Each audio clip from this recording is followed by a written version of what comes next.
5 تا راه تا کاری کنی یه نفر برای از دست دادن پشیمون شه. 1. از رفتن به سمت اون آدم دست بردار.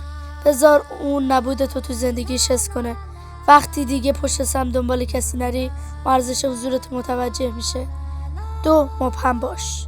چیزای خیلی زیادی از خودت تعریف نکن. تخیلشون رو مجبور به کار کردن کن. با مبهم بودن تو بقیه کنجکاوی ایجاد میکنی که باعث میشه براشون جذاب شی.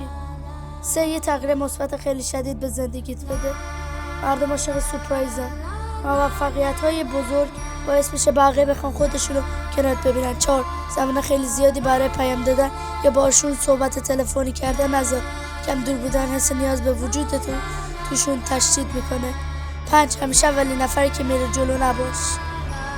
اگه همیشه اونی بودی که چیدن برنامه‌ها و صحبت‌ها رو شروع میکرده، یه قدم عقب کشیدت باعث میشه نقششون رو فعال‌تر بازی کنن.